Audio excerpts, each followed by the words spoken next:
Avidson B2B. I-discuss po natin ngayon yung importance po ng ating mga Shopee and Lazada account, sellers account. Ayan, so magbigay lang po tayo ng preview, no? Yung Shopee and Lazada, in the world of online shopping nowadays, yung two major players natin dito sa Philippines ay yung Shopee and Lazada po natin. So, sa ating mga viewers, lahat po nito is, halos lahat na gumagamit na po ng Shopee and Lazada. Ayan. So, dito po tayo sa seller side, mamaya i-discuss natin. So, Shopee and Lazada platforms employ the business-to-business to consumer or B2B2C model, a combination of business to consumer, business to business models. It means they allow third-party merchants to sell their products through their platform. Ayan.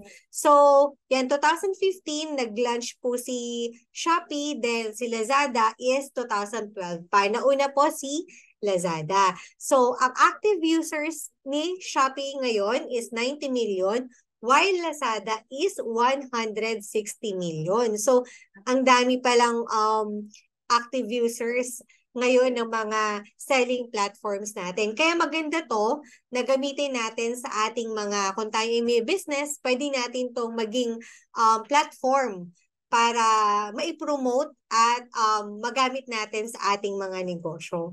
So, may mga logistics partners din, yung Shopee and Lazada. So, aware naman po tayo dyan. Yun yung Shopee Express, JNT, Ninja Van, DHL, ayan, sila po yung mga logistic partners ni Lazada and Shopee. Ayan.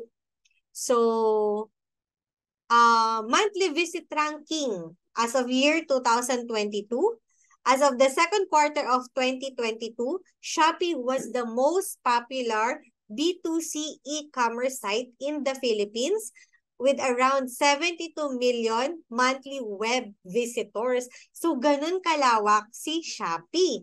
Then, coming in the second was Lazada with about 37 million monthly visitors. So, imagine kung meron tayong Shopee and Lazada account, maraming ma-reach yung mga products natin at syempre, hindi lang ma-reach, kundi magkakaroon tayo ng malaking income, possibility na magkaroon tayo ng malaking income since marami pong active viewers, active users, si Shopee and Lazada. So, di ba ngayon naman kasi is, ang mga Pinoy, kapag meron silang go-to store na tinatawag, pupunta lang sila sa kanilang cellphone, itatap yung Shopee and Lazada application, then check out. Oh, 'di ba? Mamimili lang sila, mamimili lang tayo, then kapag may napili tayo, check out agad, 'di ba? Ganon kadali sa panahon ngayon ang pag-order.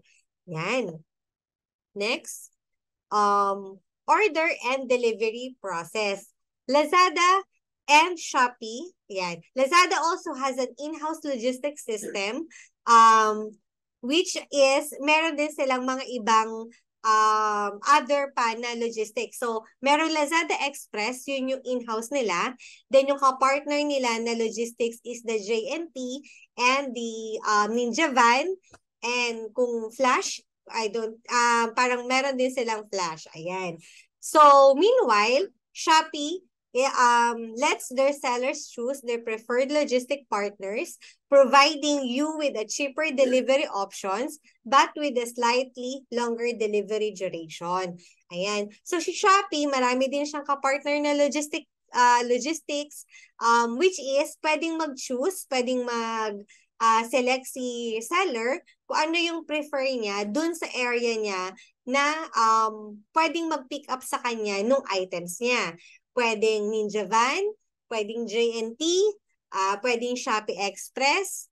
Ayan, yun yung mga kapartner po kasi ni Shopee. Then, aware naman tayo na si Lazada at si Shopee is nagbibigay sila ng free shipping or discounted shipping deliveries. So, yung mga consumers natin, kadalasan talaga is na kay Lazada na at Shopee. Kasi syempre, bilang consumer, syempre pipiliin ko yung kung saan ako mas makakatipid, di ba? kung retail yung orderin ko, kung isa lang naman, di ba? I-check out ko na kay Lazada. I-check out ko na kay Shopee since meron akong voucher, nakukuhang voucher kay Lazada at Shopee na mga pwede kong gamitin para magkaroon ako ng free shipping. Yun yung kagandahan kay Shopee at Lazada. Meron din tayong mga coins na tinatawag, yung pwede nating i-earn habang nagpo-purchase tayo ng mga items natin, nadadagdagan din yung mga possibility na nadadagdagan rin yung mga points natin. Yung mga coins, which is, yung coins na yon is pwede mong magamit kapag nag-check out ka rin. Ayan, pwedeng makales dun sa total mo, total cost mo, di ba? So, for sure, yung mga viewers natin, alam na rin yung pasikot-sikot sa Lazada and Shopee. Silang dalawa is very okay talaga. Ginagamit na yan ng maraming mga Pilipino ngayon. How to create Shopee seller account. Yan, i-discuss natin yan ngayon para sa mga kasama nating mga sellers na wala pang mga Shopee and Lazada accounts. But for today, Shopee muna yung i-discuss natin. Ayan. So first, magkikreate ka ng iyong Shopee account. So, sign up to Shopee using your mobile number or your Google, Facebook, or Apple account. So, it's your choice kung ano yung gusto mong i-log in, gusto mong i-sign up. Yan yung una mong gagawin. So, next, kapag pala ang sinelect mo, importante dyan yung cellphone number. Bakit? Dahil dito magsisend ng one-time PIN or yung OTP na tinatawag, which is karamihan is meron na talagang OTP. Hindi lang kahit sa mga bangko, kailangan ng OTP. Kahit sa mga paglalagin natin ng ating mga email accounts, minsan kailangan natin ng mga OTP. So, yan ang importance ng cellphone number. So, dapat ikikip nyo po lagi yung inyong mga phone numbers para kapag just in case na nalimutan mo yung iyong password na nilagay, no, meron kang way to retrieve your account. Ayan. Number 1 yun. Pwede rin yung Gmail account. Just in case na nagkaroon ka na nalimutan mo yung iyong password, pwede mo ring magamit yung iyong Gmail account. Yan yung mga importante. Isa sa mga dalawang importanteng kailangan. Yan, na kailangan mo laging natatandaan. Just in case nga na malimutan mo yung sinet mong password. Ayan. So, next. So once na nakapag-set up ka na ng iyong seller account, syempre, pupunta ka na dun sa interface ni Shopee. So, ngayon, kung may product ka na, katulad ng mga kasama natin ng mga sales assistants, meron ka ng product, pwede mo nang i-list yung mga produkto mo. Ayan, so go to the Me tab on the lower right corner of your screen and tap the Start Selling button under the My Wallet tab. Ayan. So, once na nag-create tayo ng ating Shopee account, automatic po yun. Meron tayong parang kakayanan or pwede kang gumawa automatic ng iyong shop. Kumbaga, dun sa upper right, makikita nyo po dun yung My Shop. Kung cellular phone ang gamit nyo, i-click nyo lang yung My Shop, then doon ka mag-create ng seller account mo. So, ayan. So, mag-list na po tayo ng product natin, ano? So, before adding anything, check that they're not on the list of items you're not supposed to sell on the platform. The number 3, ito na, click Add Products to start listing items for sale, provided the details such as product name, photo, short description, product category, size. Ayan. So, lahat yan, i-fill up mo. So, makikita natin dito yung lahat ng mga naka-asterisk, kailangan natin tong i-provide. Meaning na naka-asterisk, hindi yan magpo-proceed yung ginagawa mong listing kung hindi mo na provide yung mga information lahat ng naka-asterisk. Ayan. So, yan, lalagay mo product name, product description, at hanggang 3,000 characters pwede mong ilagay. Sa product name, hanggang 100 characters. So, it's up to you kung paano mo ipe-present or ipapakita yung product mo kay Shopee and kay Shopee. Ayan. So, Next po is the category. Ayan. So sa price, ikaw syempre magsiset ka ng price mo, then the stock, sa variations naman, ang ano-ano yung mga size nito, ano-ano naman yung mga colors na pwede mong pagpilian, yan, ilalagay nyo lahat dyan. Next, wholesale. Kung meron kang wholesale, pwede mo rin yan ilagay. Kung by bulk ordering, pwede. I-ano nyo po, magkaroon kayo ng browsing dun sa Shopee seller account. Then, user-friendly naman siya. So, for sure, magagamay nyo rin po ito. Then, shipping fee. Sa shipping fee, ide-designate nyo doon kung anong weight ng inyong package, ng inyong item nyo, kung anong weight, kung anong length, kung anong height, width. Ayan, ilalagay nyo lahat doon. So, dun sa size ng product ninyo or dun sa size ng item nyo, doon naka-base kung magkano yung magiging shipping fee na ilalagay ni Shopee. So, the more na mas malaki yung product ninyo, the more na mas kumbaga, yung mga box na, no, yung mas mabigat, yun. Siyempre, mas mahal yung shipping fee nun. Pero kung katulad sa atin, mga apparel, sa mga kasama nating mga SA, since apparels naman yung item natin, magaan lang siya. So, for sure, yung magiging shipping fee natin dito is minimal lang at abot kamay, which na pwede rin naman gamitin ng mga consumer. Yun nga, yung mga free shipping na voucher ni Shopee. So, yun. Next po is the condition. Siyempre, yung mga items natin, katulad nga nun sa mga items na mga SA natin, syempre new ang ilalagay nyo po, ano? Ayan. So, next. After that, nailagay nyo na lahat ng mga details na kailangan nyo, pwede nyo na siyang i-publish. So, once na nakapublish na siya, makikita nyo na siya sa portion ng My Products.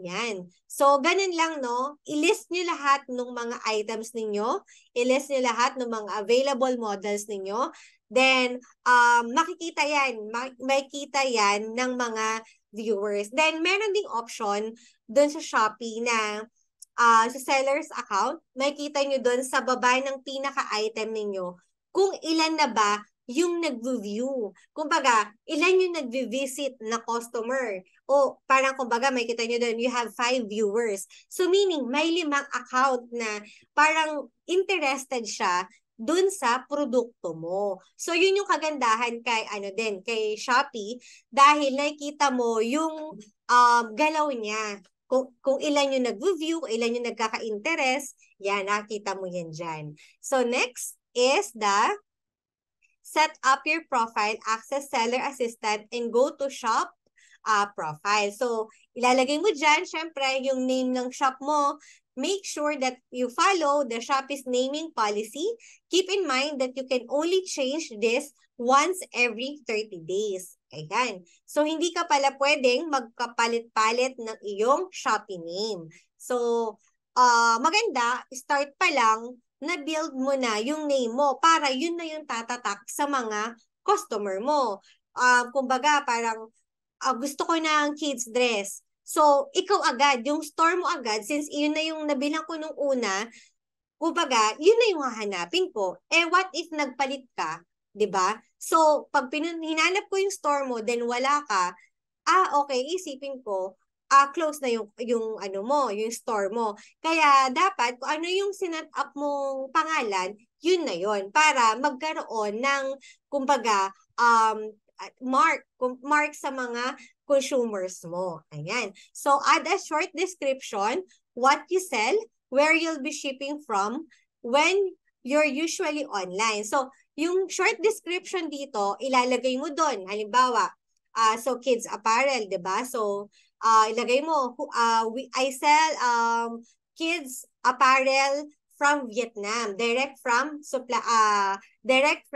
suppliers in Vietnam. Ayan, yung mga ganun ilalagay, imported clothes from Vietnam. Yung mga ganun ilagay nyo siya sa short description para magkaroon ng idea yung mga viewers mo or yung mga naka-follow sa'yo na mga consumers. Yun. Then next, add your logo. Ayan, this helps communicate what your brand is all about and makes your shop look more legit. So, ayan, syempre, kumbaga sa Facebook, meron kang profile picture, meron kang display picture.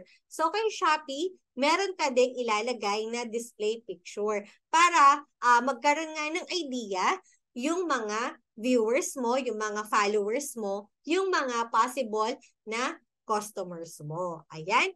So, next, add a cover photo to grab potential customers' attention. Then upload up to 5 photos and videos of your brand and your products. Ayan.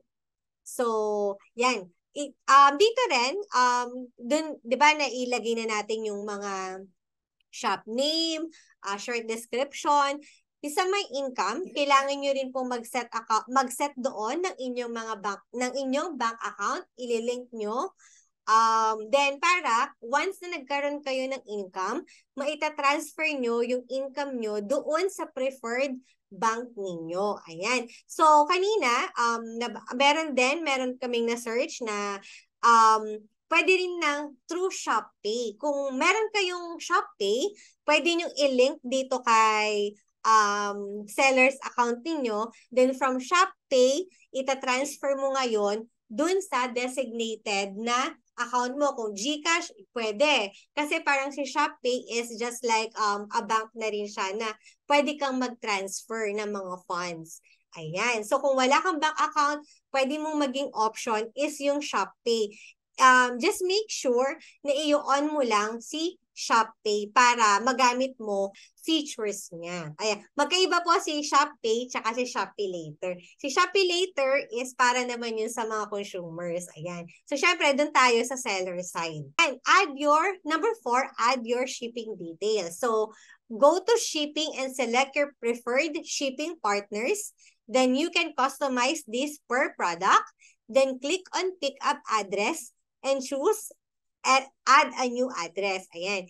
At the bottom of the screen, you can choose to set this new address as your default address or pick-up address. So, ano ba yung importance nito? So, kailangan mong mag-set kung saan ipipick up ni rider or ni logistics yung item mo. So, importante yan. Kasi syempre, mamaya, hindi ka mapuntahan ni rider mo, no? So, kailangan ilalagay mo dyan yung correct mong or exact address mo kung saan niya ipipick up. Ayan. So, eto po, no, dito sa screen, nakikita natin yung sample interface. Itong interface na to is from one of our sales assistant, kay Miss Jemena ng Quezon City, sa kanyang Shopee account ito. So, Gem09 Shop. Ayan yung kanyang Shopee account. So, dito, makikita natin dito, yung to ship. Ayan po yung mga to ship niya. Then, canceled items, return, and review. Ayan po yung interface ng ating seller's account. Meron na palang sales, si Miss Jemena. Then after that, kapag halimbawa meron na sayong nag-check out na customer, di ba? So once na may nag-check out na, makikita mo siya dyan dito sa to ship. So magpa-prompt sa'yo yung na meron kang order or magno-notify sa'yo. So, katulad niyan, to ship na siya. So, na-prepare na ni Miss Jemena yung items ng customer na ito. Go to my sales and click to ship. Take note of the Shopee order ID. Siyempre, pack your items properly. Double check to see if the items are correct. Then click arrange pickup to schedule a pickup date with your chosen last mile delivery partner. Ayan. So, anong importance ng paglalagay ng date na kapag ipipick up na ni rider? So, since kayo yung magde-decide, kayo ang nakakaalam kung kailan nyo ipapack, kailan nyo matatapos yung packing ng items na order sa inyo. So, kayo magsiset. So, once na naset nyo yan, make sure lang na dapat naka-ready na yan kapag pinick up ni rider. And bakit? Bakit kailangan naka-ready na siya? Kasi once na pinick up niya at hindi pa ready yan, pwede pong bumaba yung score ninyo, yung kumbaga Shopee score ninyo, no? Meron kasi yan kay Shopee. So, kailangan lagi kang ready. Since ikaw naman yung nag-set, no, kung kailan yung pick up date mo, make sure lang na gagawin mo siya on time based dun sa preferred mong pick-up date. Ano pa ba yung kailangan? 'Di ba na prepare mo na. Kailangan ng waybill print. So, ipiprint mo yung waybill nito. Then, pwede kang gumamit kahit ano, printer or sticker, pwede, it's up to you. Just make sure na dapat yung waybill mo na ipiprint ay visible yung barcode. Bakit? Kasi, pagdating yan sa courier, or sa logistics is igagan lang po nila yan, babarilin lang nila yung barcode para lumabas yung details mo. Ayan, kasi once na hindi malinaw yung barcode mo, pwedeng hindi may input yung details. Ayan. So, unlike kapag sa dami kasi ng mga packages, so mas mabilis nga naman talaga kung merong barcode. Yan po yung importance ng barcode. Ayan. So, go to view pickup details after booking for pickup and click on print waybill. Then, that's it. Tapos na.